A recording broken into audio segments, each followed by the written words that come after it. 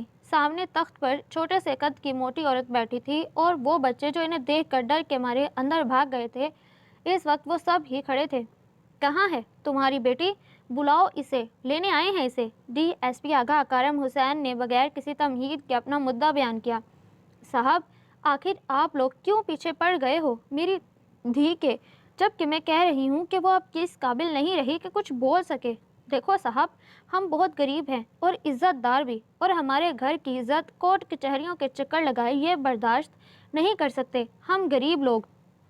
وہ ہاتھ نچا کر بول رہی تھی۔ اس کا انداز آغا کرم حسین کو بے حد ناگوار گزرا۔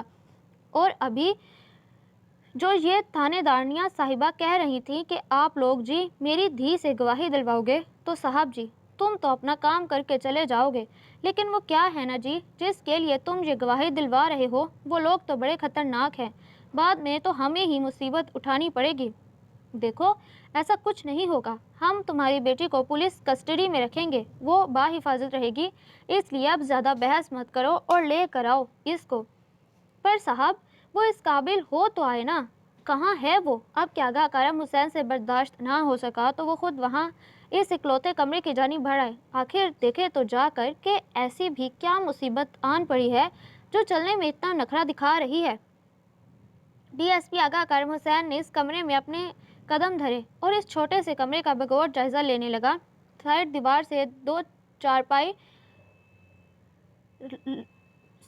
دیوار پر کے ساتھ 2 چارپائی رکھی تھی جس پر پھولوں والی چادر بچھی تھی۔ اس کے پاس 2-3 ٹین کی پیٹیاں ایک کے اوپر ایک رکھی تھیں۔ باہر سائڈ پر ایک ٹوٹی پھوٹی سی الماری جس کے دونوں دروازے غائب تھے، مگر بوسیدہ الماری کو بڑی خوبصورتی سے کاٹن کے نیلے کپڑے سے ڈھکا کیا تھا جو کہ اندر کے حصے کو چھپانے کا کام کر رہا تھا۔ وہیں پر الماری کے کونے میں کوئی تھا جس کا صرف میرون جارجٹ کا آنچل لہراتا نظر آیا۔ آغا کرم حسین سمجھ گیا کہ وہ وہی لڑکی ہے۔ وہ اس جگہ چلا آیا۔ آخر کیا سمجھ رکھا ہے تم نے ہم پولیس والوں کو؟ چلتی ہو یا نہیں تم؟ وہ غصے میں اس لڑکی پر زور سے چیخا۔ نہیں، میں نے کچھ نہیں دیکھا، نہیں میں نہیں جانتی، میں کسی کو کچھ نہیں بتاؤں گی، میں نہیں جانتی۔ ڈری سہمی وہ لڑکی صرف یہی تکرار کیے جا رہی تھی۔ وہ حد درجہ خوف زدہ تھی۔ خوف اس کی آنکھوں سے اس کے چہرے پر ٹپک رہا تھا جسے اگر اسے ہاتھ بھی لگایا تو جانے شاید وہ مر ہی نہ جائے۔ آغا کرم حسین اس کی یہ حالت دیکھ کر دنگ رہ گیا۔ وہ لڑکی چھپنے کی کوشش کر رہی تھی، اگر اس کے بس میں ہوتا تو وہ خود کو اس دیوار کے اندر قید کر لیتی جس سے وہ تقریباً چپکی کھڑی تھی۔ میں کسی کو کچھ نہیں بتاؤں گی، میں نے کچھ نہیں دیکھا، میں قسم کھاتی ہوں، میں نے کچھ نہیں دیکھا، میں نہیں بتاؤں گی۔ وہ اب اپنی دونوں ہتھیلیوں سے چہرے کو چھپا گئی۔ اس کی ہچکیوں سسکیوں میں مزید اضافہ ہوتا جا رہا تھا۔ آغا کرم حسین کی کچھ سمجھ میں نہیں آ رہا تھا کہ وہ کیا کرے اور کیا نہ کرے۔